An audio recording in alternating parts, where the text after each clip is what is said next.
The Paul Leslie Interviews. Ladies and gentlemen, joining us on the Paul Leslie Hour is a musician, a music teacher, a radio personality, the host of Third Generation on Sirius Satellite Radio. It's our pleasure to welcome AJ Lambert. Thank you so much for joining us. Oh, no problem. I'm very, very, very happy to be here. I'm driving through the wild Pasadena, so... Pasadena, California. So you're out there on the West Coast. That's right. This is where I live. Where were you born originally? I was born in Los Angeles, a hospital called Cedars of Lebanon, which is now the Scientology Center. I was hoping you could tell us a little bit about the music that is most vivid from your childhood.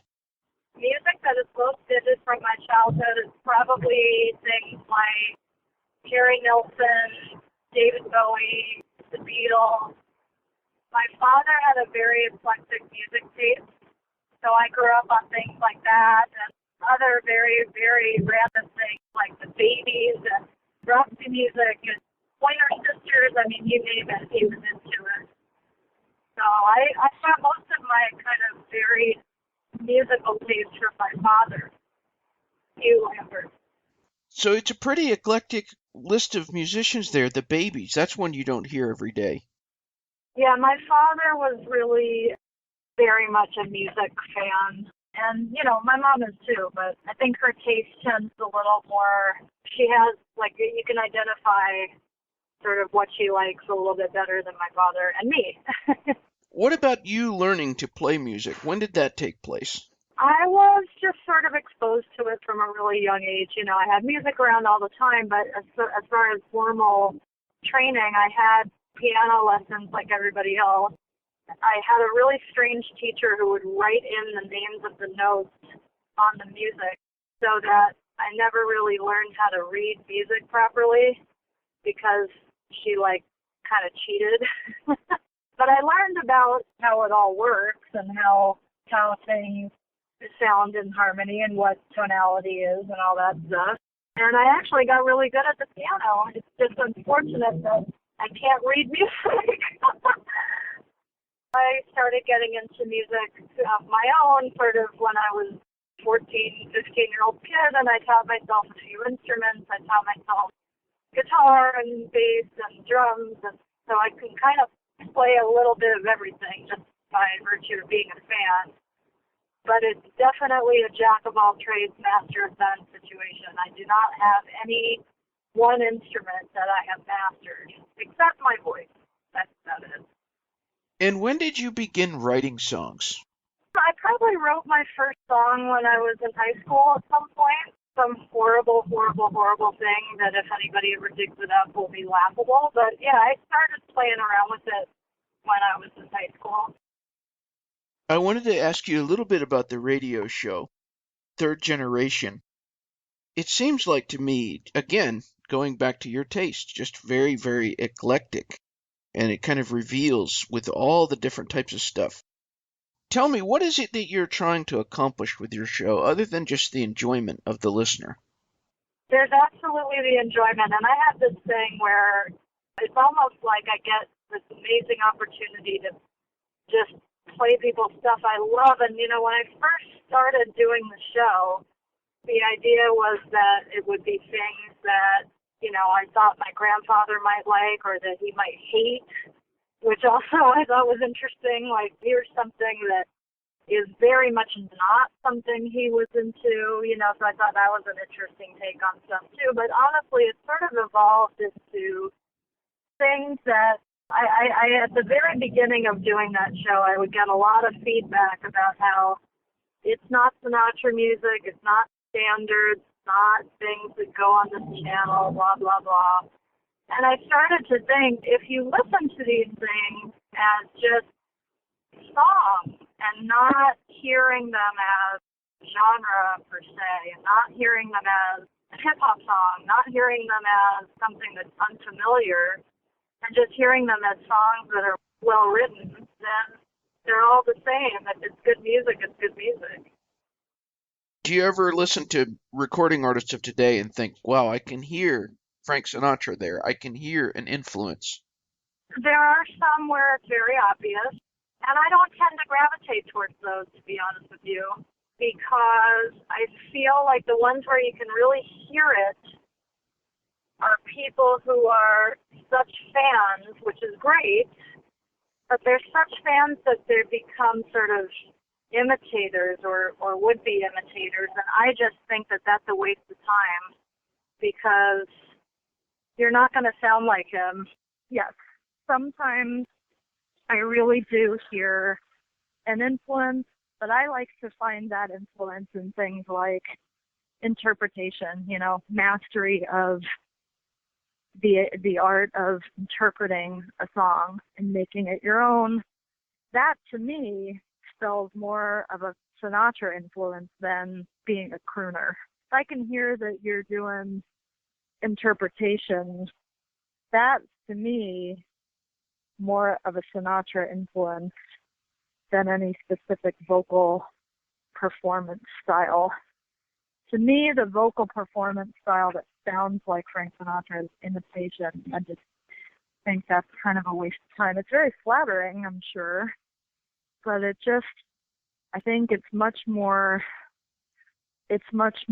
sort of accurate or correct or something. I don't even know what the word is, to be a master interpreter than to attempt any kind of style that is Sinatra-ish. That's my opinion.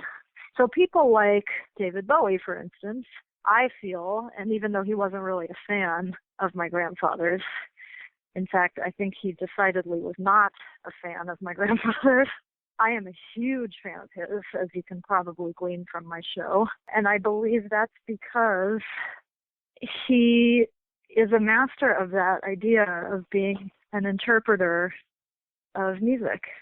So, but then somebody like, I don't know, like a Michael Bublé or somebody, while they are very talented, it doesn't do anything for me because it just sounds like they're trying to copy somebody. Tell us a little bit about the song that you co-wrote that your mother recorded, Boss Man. Yes, that was a collaboration between myself and a duo called Reno, and I don't know if they're actually still called that. I actually don't even know if they're still a band.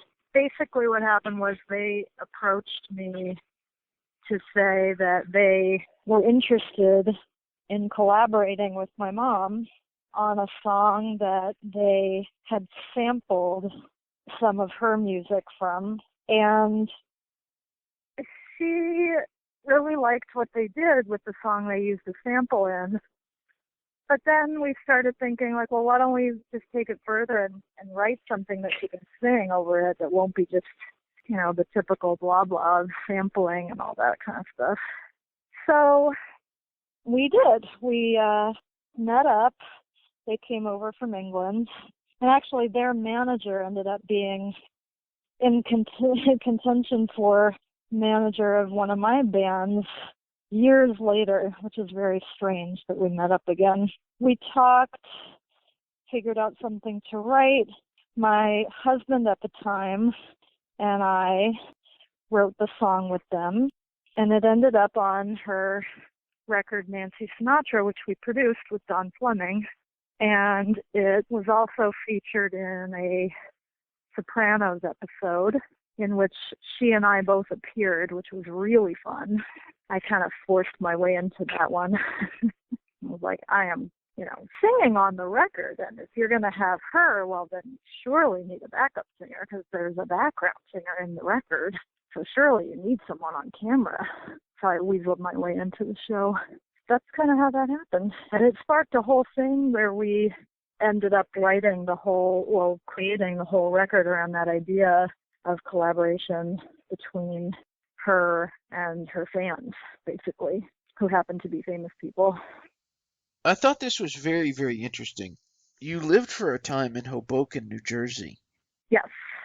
And a lot of people who are listening or reading this, they know that that's the birthplace of your grandfather, Frank Sinatra. Right. For someone who's never been to Hoboken, what is Hoboken like? Hoboken is nowadays it's a very yuppie, I guess, kind of town. It's very small. It's beautiful. It's on the opposite side of the Hudson River from Manhattan in New York City. So basically, when you see pictures of Manhattan, depending on what river it's being taken from, it's very likely that it could be being taken from Hoboken because it's right across the river. In fact, you can take a boat to it. You can take a train that goes under the water to it. And I really liked it. It was very random. It wasn't that I set out to go live there because of Frank Sinatra and my it wasn't about that at all. It was very random. I happened to meet Don Fleming years before in LA when he came out to LA where I live to see about producing a record of the band that I was in at the time. So he did that for his label, and that's how we became friends from working on my record. And then when I moved to New York in 1997, he and I were doing a label together. We had created a little vinyl-only imprint type label, which was a little too ahead of its time.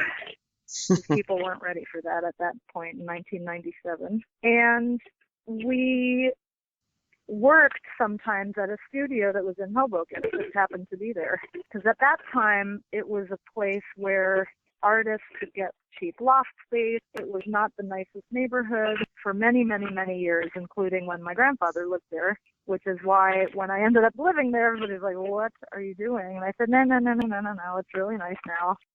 So anyway, the artist, as usually happens, sort of brought everybody to Hoboken. So now it's very crowded and it's very sort of a mainstream, nice neighborhood.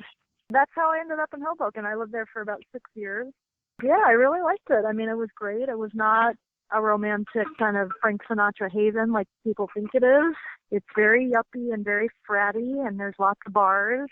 But there's definitely spots where you can have a Frank Sinatra moment. But it's not really the shrine that you would think it is. I was listening to one of your songs, Equivocation. Yes. Tell us about the inspiration behind that one. The inspiration behind that one is about as basic as it gets, which is that I was falling in love with somebody and we had to be separated for a time because of previous plans.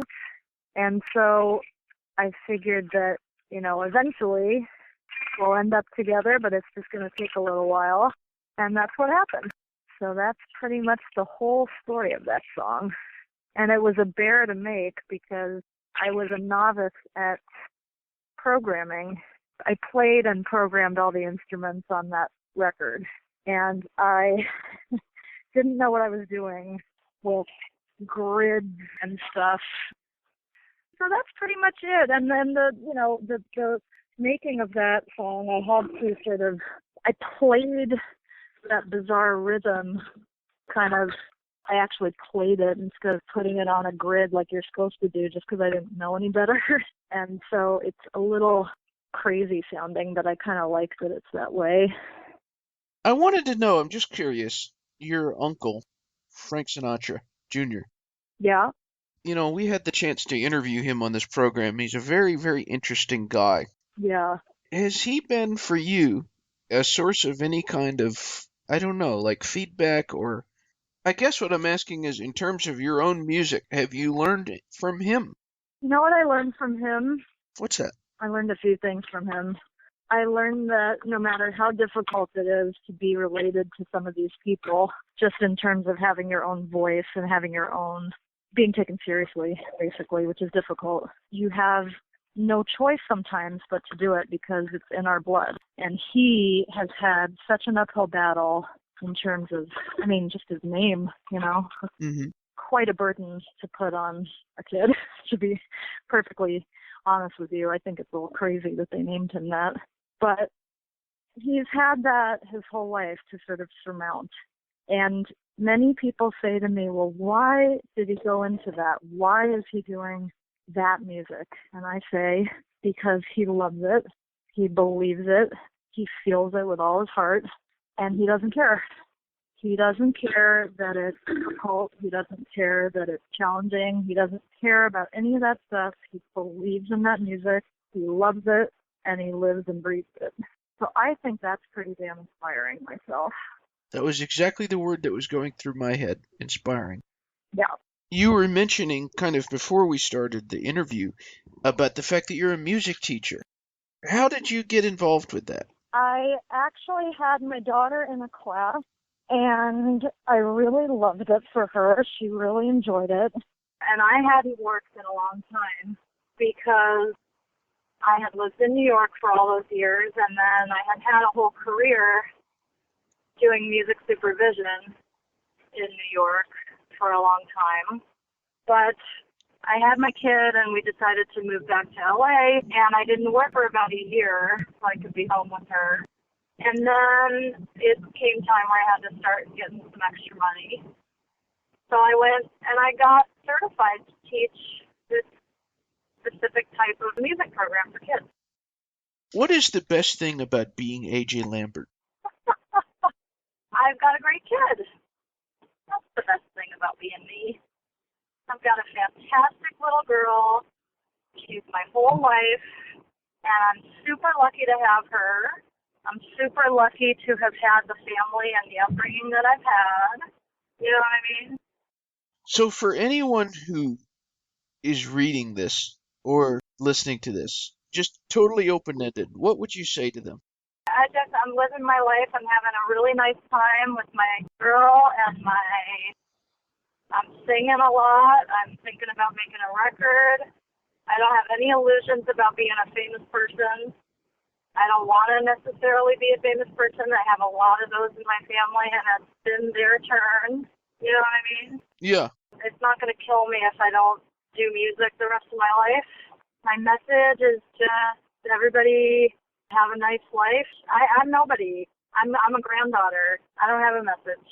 Famous people and people that are pundits and famous contribution-laden stars and stuff have messages. I'm just a schmuck music teacher with a lovely kid. And I happen to be born to Frank Sinatra. That's it. I don't have a message. My last question. In your own words, who is AJ Lambert? Most people care about me because of my relatives. I'm a really nice person who happens to have a really cool kid. I'm really funny. I've got an acerbic wit. It's just because I'm who I'm related to. I do a lot of cool stuff, but I think people who are reading this would be more interested in maybe my music or my stuff that I'm doing coming up. It's coming up. It's just kind of in the pipeline right now. And I appreciate you asking about me, but I'm really nobody, and that's okay. I'm a mom, and I'm a singer, and I'm a teacher, and I'm a bookkeeper, and I'm a waitress. That's pretty much it. Well, I very much appreciate you sharing with us. Yeah, awesome. All right, well, you have a good one. All right, you too. Thanks so much. Bye. Bye-bye.